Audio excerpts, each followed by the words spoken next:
Bonjour à tous et bienvenue sur la chaîne Allknow26. Aujourd'hui, un petit tutoriel sur PowerPoint 2010 avec comment réaliser des animations. Alors on va voir, il y a trois types d'animations aujourd'hui que je vais vouloir vous présenter. Donc la première, eh bien, c'est la mise en couleur d'objets. Ensuite, la mise en mouvement. Et puis enfin, l'apparition et la disparition de texte et de forme. Alors, on va attaquer tout de suite les hostilités.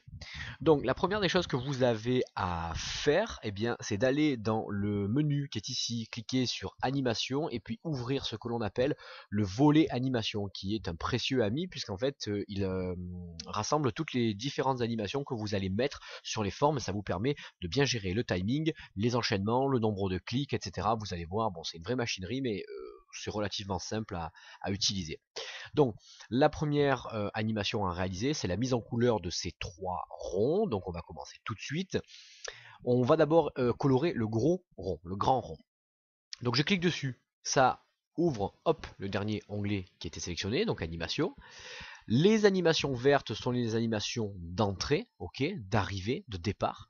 Les animations jaunes sont ce qu'on appelle les animations d'emphase, donc c'est pour venir rendre important sur le slide un objet ou un texte. Et puis enfin, les animations rouges sont les animations de sortie qui permettent donc de faire quitter un élément à la page. Nous verrons aussi un petit peu plus tard ici les différentes possibilités que l'on a avec les lignes de façon à permettre aux éléments de se déplacer. Donc là, nous, ce qui nous intéresse, eh bien, ce sont les animations d'emphase. Donc, j'ai toujours mon grand rond sélectionné, j'ai perdu la ligne, hop, je vais aller dans les animations d'emphase et je vais choisir couleur de l'objet. Je clique. Ça m'ouvre ici, vous voyez, il y a eu un petit changement, il y a un A qui est apparu, un A souligné. Et bien, avec les options d'effet, je clique sur les options d'effet et je vais venir sélectionner la couleur rouge qui est ici, puisqu'on avait décidé de le colorer en rouge. Maintenant, je dois m'occuper des deux yeux de ce petit bonhomme bizarre. Je dois les mettre en blanc. Donc là, pour sélectionner les deux éléments d'un coup, j'ai deux possibilités. Soit je fais glisser comme ceci et je les sélectionne. Sinon, je maintiens la touche CTRL et je viens cliquer gauche. Et cliquer gauche ici, toujours en maintenant la touche CTRL. Donc là, même manipulation, je retourne dans animation, je descends et je cherche couleur d'objet, je clique, je retourne dans les options et là cette fois-ci je vais sélectionner le blanc.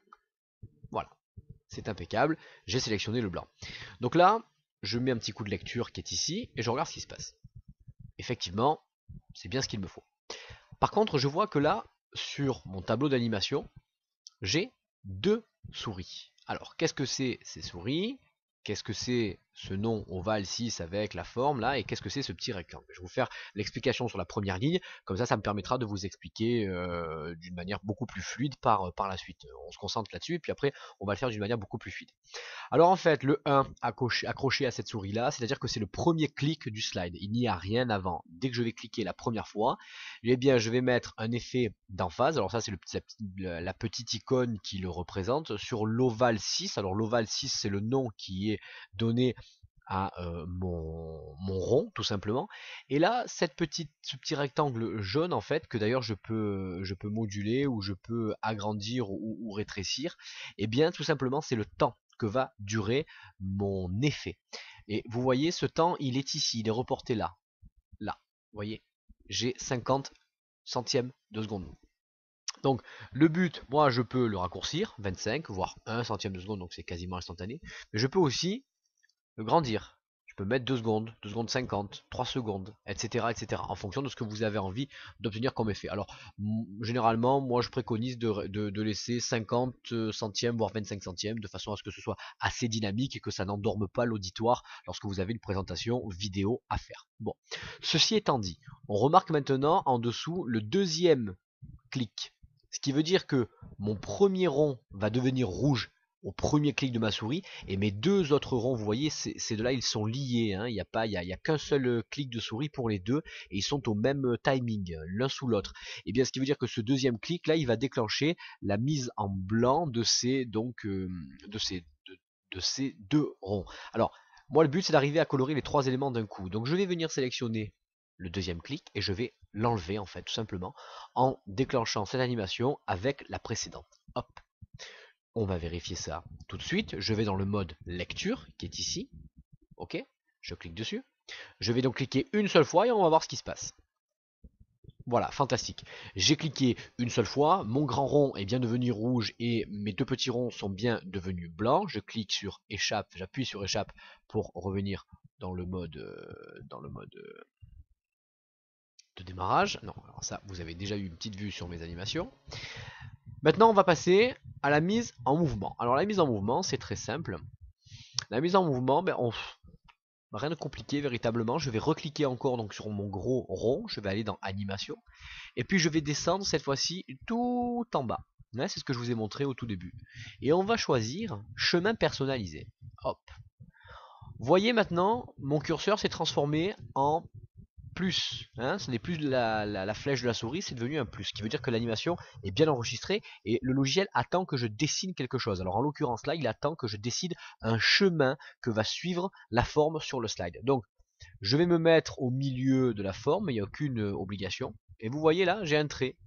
J'ai créé un nœud d'ancrage. Je vais venir, alors moi écoutez, j'ai décidé de lui faire un petit chemin triangulaire, mais en même temps, si vous avez envie de lui faire n'importe quel chemin, aucun problème. Voilà, je viens rejoindre là, et là je double-clique pour verrouiller l'animation. Hop, et vous le voyez, hop, elle est verrouillée. Souvenez-vous ce que je vous disais, elle fait 2 secondes cette animation. Perso, je trouve ça trop long, donc je vais la réduire et je vais mettre 50 centièmes de seconde. On va faire lecture pour vérifier. Effectivement, c'est beaucoup plus dynamique. Maintenant, il s'agit d'animer les deux ronds. Donc CTRL et je reste appuyé sur CTRL et puis je clique avec la souris le bouton gauche. Idem pour le deuxième rond. Je suis toujours dans animation et je vais descendre encore une fois tout en bas pour récupérer mes chemins personnalisés. Alors les ronds, les petits ronds, on les a fait descendre vers le bas, si je me souviens bien. Donc voilà, donc vous avez un premier rond qui va descendre. J'ai toujours mon trait qui est là, mais il va remonter aussi. C'est ça l'intérêt, c'est qu'il va remonter à sa place. Donc là, je verrouille, double-clic. Hop. Et comme j'ai sélectionné les deux en même temps, et vous avez vu, ça a appliqué exactement la même animation de déplacement aux deux ronds d'un coup. Donc c'est très pratique. Et vous voyez, on a toujours ce problème du deuxième clic qui a été enclenché. Et là, l'animation dure 2 secondes. Eh bien, on va réduire, comme on a fait. Comme j'ai les deux animations sélectionnées, alors comment on fait pour sélectionner deux animations? Je clique en dehors pour vous montrer. Eh bien, je maintiens la touche CTRL, je viens sélectionner ma première animation, ma deuxième animation. Attention, il est très important d'utiliser les animations ici et non pas les objets parce que vous risquez de faire n'importe quoi. Donc faites très attention à ça, vous sélectionnez les deux animations et vous venez réduire le timing ici. Hop, à 50 pour que ce soit exactement de la même manière, dans le même timing que le grand rond. On va venir supprimer, comme tout à l'heure, hop, le clic de souris en cliquant sur démarrer avec le précédent. Et là, on va passer au mode lecture pour voir un petit peu quel est le résultat de notre action. Donc je clique sur mode lecture, je mets bien ma souris là pour que vous voyez lorsque je vais cliquer, je clique une fois et on regarde ce qui se passe. Et voilà, impeccable. Donc mon animation a absolument bien réussi. Je presse échappe, hop, et je reviens donc dans ma construction. Dernière animation, l'apparition et la disparition de forme. Alors là, vous allez voir, c'est là que l'on doit jouer avec le timing de façon à être le plus précis. Donc, on va pas perdre de temps, je vais vous montrer pas à pas. Je sélectionne, alors j'ai décidé que le bleu apparaissait, ensuite il disparaît, c'est le noir qui apparaît. Lorsque le noir disparaît, le dernier bleu apparaît. C'est exactement ce que l'on a vu dans la présentation. Donc je sélectionne le premier bleu. Alors ce premier bleu, vous allez vous rendre compte que j'ai groupé les formes. Vous voyez, ici c'est un seul objet. Si je vais dans format et que je clique sur grouper et dégrouper, vous voyez qu'il y a bien 3 objets sélectionnés. Ok, vous avez la possibilité de les animer un par un, mais c'est vraiment compliqué puisque vous leur demandez de faire la même chose au même moment, donc autant qu'ils soient groupés de façon à ce que vous n'ayez qu'à faire la manipulation une seule fois. Donc je reclique sur grouper, je les regroupe, c'était simplement pour vous montrer. On retourne dans animation, vous doutez bien que c'est là que ça se passe. On a dit vert pour faire apparaître, d'accord, jaune pour faire de l'emphase, et puis ensuite rouge pour faire sortir. Donc là cette fois-ci on va le faire apparaître.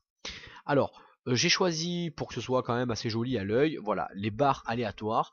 Pour une disparition et une apparition, c'est vrai que c'est quand même assez sympa et assez dynamique. Donc je clique dessus.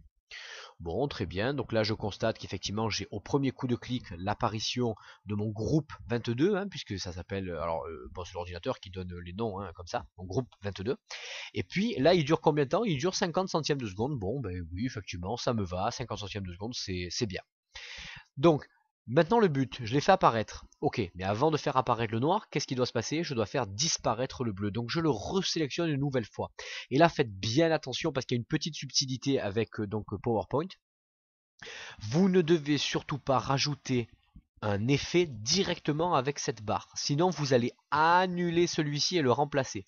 L'intérêt ici, c'est d'arriver à comprendre qu'il faut cliquer sur ajouter une animation. C'est-à-dire que je vais venir mettre une nouvelle animation qui n'existait pas, mais sans effacer la première.